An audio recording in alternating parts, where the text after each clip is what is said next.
13 in California, which was the leading edge, the vanguard of a revolution that led to the 80s and 90s, which were one of the greatest growth periods in all of human recorded history, and we're going to have that again. And this is basically anti-bureaucracy. It is self-determination. That's number one. Number two, currencies. China is basically being pulled up by the dollar going up right now. So you got to watch China, Korea, and Japan. Will they weaken their currencies? They're probably going to have to. The guy who Count Fabrizio in The Leopard, which is the largest selling Italian book of all time, says if you want things to stay the same, they're going to have to change. And that's what this is. And you've got to expect the Fed and all these other monetary authorities to put extra ease. So that's going to be very good for many kinds of stocks.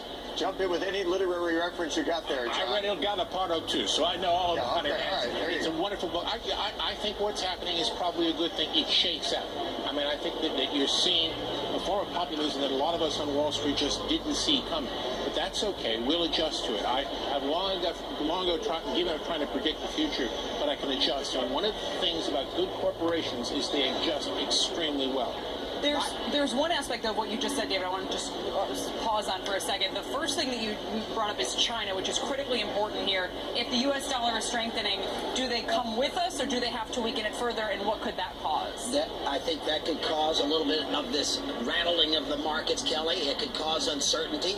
I have said, we have said, put a little bit of cash to work. Don't be a hero, put it all to work. Be selective. High-yield bonds, Treasury inflation-protected securities of short maturity, emerging market equities, and within U.S.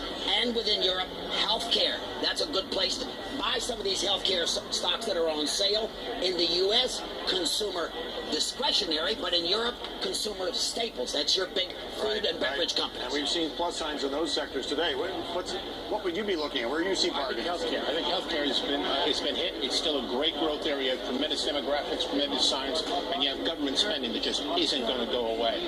In the U.S., I'd focus on technology because I think you're going to be seeing some upward wage pressure, but they're going to fight it. The only way they can fight it is to add more technology to make their people more productive.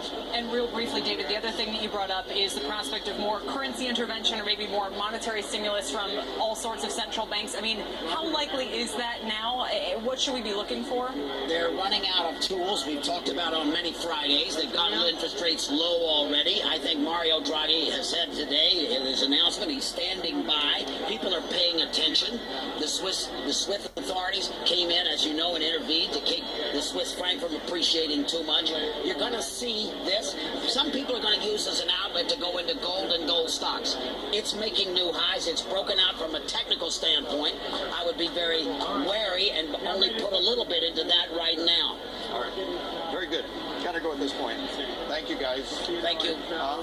And let's now get to Bertha Coombs. She is monitoring things right into the close for us over at that NASDAQ. Bertha?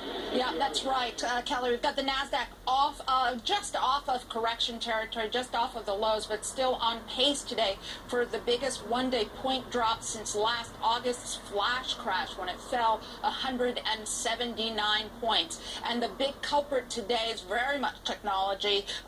You've got the Russell 2000 rebalance going on now. That's always sort of a big volume event. But